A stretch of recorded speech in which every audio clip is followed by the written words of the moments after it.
স্বাগত একবার খাতুনগঞ্জ থেকে মধুশীলে। আজ আমরা আলোচনা করছি থাইল্যান্ডের জনশক্তি রপ্তানি নিয়ে।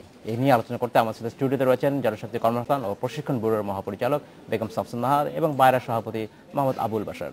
বেগম শামসুন নাহার এবং জনাব আবুল বাশার, আপনার কাছে স্বাগত জানাচ্ছি অনুষ্ঠানে আরেকবার। বেগম শামসুন নাহার, আপনার কাছে জানতে চাচ্ছি যে এই যে থাইল্যান্ডে আমরা লোক পাঠাতে চাচ্ছি, এই লোক কর্মী বাছাই যে সিলেকশন প্রক্রিয়া, এটা কেমন হবে? এই বিষয়ে যেটা বাইরার সভাপতি মহোদয়ও কিন্তু স্বীকার করেছেন যে মধ্যস্বত্বভোগীদের কারণেই কিন্তু মাইগ্রেশন কস্টটা বেড়ে যায় এবং যথাযথ কর্মী সিলেকশনও হয় না। এই যে থাইল্যান্ডে যে জেলেদের যে চাহিদাটা আছে, সেই ক্ষেত্রে আমরা মৎস্য এবং প্রাণী সম্পদ মন্ত্রণালয়ের সাথে যোগাযোগ করেছি এবং তাদের একটা ডাটাবেজ আছে যেটা দক্ষ এবং আধাদক্ষ জেলেদের পুরো একটা ডাটাবেজ আছে। উপরন্ত উপকূলীয় এলাকায়, সমুদ্র উপকূলীয় এলাকায় যারা এই মৎস্য চাষের সাথে সম্পৃক্ত ফ্যামিলি বা এই টাইপের, সেখানেও একটা ডাটাবেজ আছে।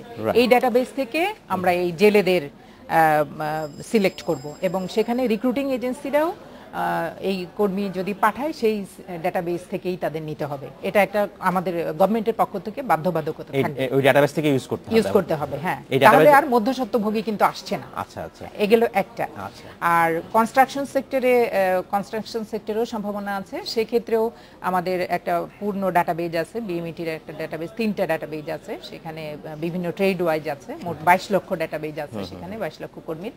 কনস্ট্রাকশন সেক্টরে যে ট্রেডেই চাক না কেন, সেই ট্রেডেই কিন্তু আমাদের সেই ডাটাবেস থেকে আমরা লোক দিতে পারবো। সেই ক্ষেত্রেও থাইল্যান্ডের জন্য কি নতুন করে আবার ডাটাবেস নিবন্ধন করার দরকার নেই? কোনো দেশের জন্য আলাদা করে করার দরকার নেই। সব দেশের জন্যই আমাদের একটা টোটাল ডাটাবেজ আছে সব ট্রেডের, 48টা ট্রেডে। অনেক সময় বলা হয় যে এই ডাটাবেজে এমন লোকের নাম আছে যাদের কোনো পাসপোর্টই নাই, যাদের পাসপোর্ট যখন তার পাসপোর্ট করে তো ওই ডাটাবেসের সাথে এই ডাটাবেস নামের বানান থেকে পার্থক্য, যার ফলে অনেক ধরনের সমস্যার সম্মুখীন হয়। সেটা যখন একটা কর্মী সিলেকশন থেকে যাওয়া পর্যন্ত তো একটা সময় লাগে।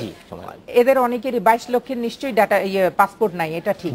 কিন্তু যখন তারা সিলেক্ট হবে যাওয়ার জন্য, যখন সিলেক্ট হওয়ার প্রথম ইন্টারভিউতে যখন আসবে, তারপরেই সে পাসপোর্টের প্রসেস করে ফেলবে। তখন যদি তার খুব আর্জেন্ট হয়, দেখা যায় যে অল্প সময়ের ব্যবধানে তাকে যেতে হবে, তখন সে আর্জেন্ট পাসপোর্ট। এই ডাটাবেসটা কি সময়ে সময়ে আপডেট করা যায়, ব্যবস্থা আছে? হ্যাঁ, এটা আপডেট করা হচ্ছে প্রতিনিয়তই। এই যে 22 লক্ষ লোক আছে ডাটাবেজে, এছাড়া আমাদের যে 42টা ডেমো অফিস আছে, জেলা জনশক্তি অফিস আছে, সেখানে কিন্তু নিয়মিত রেজিস্ট্রেশন হচ্ছে এবং এই ডাটাবেজে সেগুলো যুক্ত হয়ে যায়। আমি যেটা জানতে চাচ্ছি, একজন শ্রমিক আজ থেকে 2 বছর আগে তার ডাটাবেজে তার তথ্য দিয়েছে, 2 বছর পর তার সম্বন্ধে অনেক তথ্য পরিবর্তন হবে, তখন সেটা সে আপডেট করবে কি হবে? সেটা হলো, এটা ওইভাবে করা হচ্ছে না, বাট যখন আমরা একটা চাহিদা পাই, মনে করেন 500 জনের একটা চাহিদা পেলাম, আমরা 1500 জনকে ডাকলাম, 1:3, একটা পদের জন্য 3 জন, 1500 জনকে ডাকবো, তখন তারা 1500 জন এখানে আসবে। দেখা যাবে যে আমি 1500 জন ডাকলাম, তার মধ্যে 1200 জন আসলো, তার মানে বাকি 300 যেতে চাচ্ছে না বা এখন আর প্রয়োজন নাই। আর ওই পুরো 1200 জনের আমরা ডাটাটা তখন আপডেট করে নিলাম এবং তার মধ্যে যে 500 জন ফিট করে সেই 500 জন যাবে। আচ্ছা, ধন্যবাদ। আমি আপনার ফিরার প্রয়োজন বাসার আপনার কাছে জানতে চাচ্ছি যে আমি একটু মাইগ্রেশন কস্ট নিয়ে জানতে চাই। আপনার কি মনে হয় যে এই খরচ কত হতে পারে আমাদের ক্ষেত্রে? একজন শ্রমিককে যদি থাইল্যান্ডে যেতে হয় কাজে, কত লাগবে? আমাদের থাইল্যান্ড যেতে কষ্ট বেশি লাগবে না। এটা থাইল্যান্ড থেকে, বাংলাদেশ থেকে একটা লোক থাইল্যান্ড যেতে একদম অল্প অভিবাসন ব্যয়ের মধ্যে সে যেতে পারে।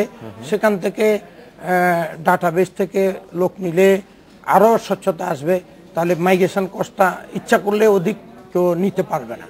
হ্যাঁ, সেখান থেকে হয়তো কোম্পানির কিছু অনুরোধ থাকতে পারে, সেই অনুরোধগুলো রক্ষা করে সকল লোকগুলো ডাটাবেস থেকে যদি নিয়ন্ত্রণ করা হয়, অবশ্যই আমরা মাইগ্রেশন কস্ট কমের মধ্যে, একদম অল্প, হয়তো মালয়েশিয়ার সাইতে, মালয়েশিয়া যেই ভাবে যাচ্ছে তার সাইতে হয়তো 10-15 হাজার টাকা বেশি, কম বা বেশি এরকম। মালয়েশিয়া কত যাচ্ছে? 40,000 টাকা। এখন 40,000-এরও কম, 29,000। হ্যাঁ, 40,000-এরও কমে যাচ্ছে।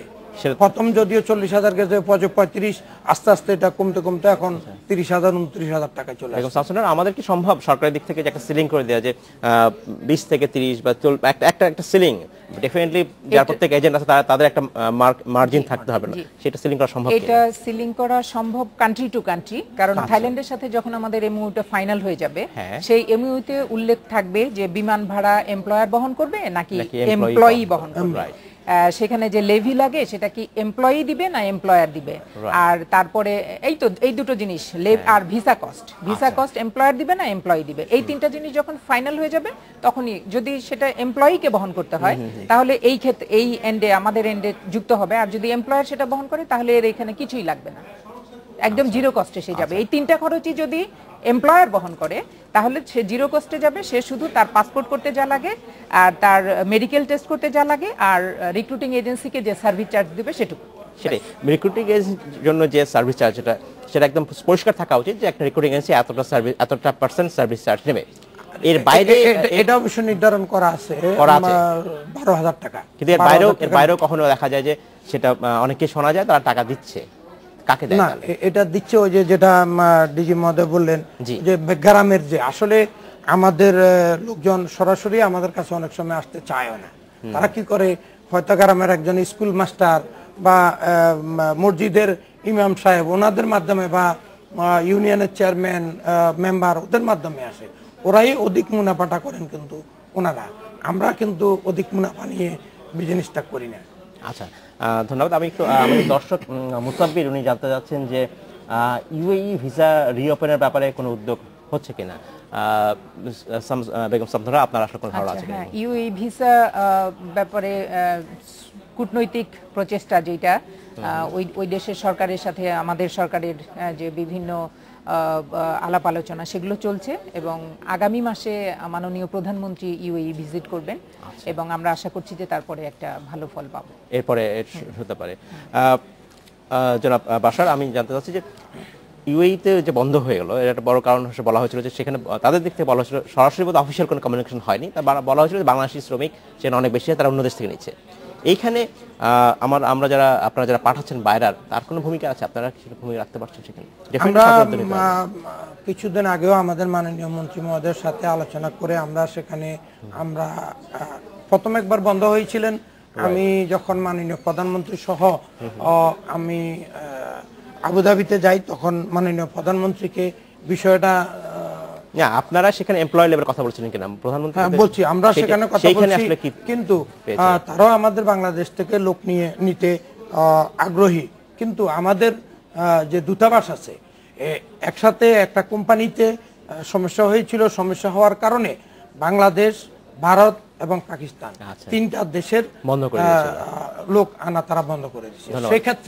সেক্ষেত্রে ভারত এবং পাকিস্তান দূতাবাস এবং তাদের পররাষ্ট্র মন্ত্রণালয় উদ্যোগ নিয়ে এটাকে চিহ্নিত করে সমস্যাটার সমাধান করছেন। আমাদের দূতাবাসের কর্মকর্তা কর্মচারী আদৌ এই কোন বিষয়ের কারণে আমাদের দুবাই আবুধাবির ব্যবসা বন্ধ আছে তারা চিহ্নিত করতে পারছে কিনা আমার সন্দেহ আছে। আমরা সে বিষয়ে পরে বলবো। বেগম শামসুন্নাহার, আমি একটা জানতে চাই, আমাদের দেশের শ্রমিকরা প্রায় সে দেশে যে অন্য দেশে যায় চাকরির প্রতারণার শিকার হয়, তখন তারা আসলে কমপ্লেইন করার অনেক সময় বলেন যে জায়গা খুঁজে পান না। এক্ষেত্রে কোনো আপনারা বিধান রাখবেন কিনা এখন থেকে, কোনো মানে কল সার্ভিস বা একটা ব্যবস্থা রাখা যায় কিনা? এটা অলরেডি হয়েছে। একটা বিষয় হলো অনলাইনে কিন্তু কমপ্লেইন করার সিস্টেম গত 2 বছর থেকেই চালু আছে, তবে এটা আমরা ব্রিফিং এ যখন প্রি ডিপার্চার ব্রিফিং হয় সেখানেও আমরা অবহিত করি, তারপরে এটা আরো বেশি অবহিত করতে হবে। অনলাইনে যে কোনো জায়গা থেকে কিন্তু কমপ্লেইন করতে পারে, সাথে সাথে সে একটা নাম্বার পায়, নাম্বার পেয়ে ট্র্যাকিং নাম্বার, সেই ট্র্যাকিং নাম্বার দিয়ে তারটা কোন স্ট্যাটাসে আছে সে কিন্তু সবসময় জানতে পারে। আর কল সেন্টারও খোলা হয়েছে বিএমইটি তে। অসংখ্য ধন্যবাদ আপনাকে। আমাদের সময় সমাধান শেষ করতে হচ্ছে, জনাব বাশার আপনাকে অসংখ্য ধন্যবাদ। আপনার সাথে নিশ্চয়ই আমাদের ভবিষ্যতে আবার কথা হবে। ধন্যবাদ আপনাকে। এই ছিল আজকের মতো খাতুনগঞ্জ থেকে মতিঝিল, আমাদের সাথেই থাকবেন, দেখা হবে আবার।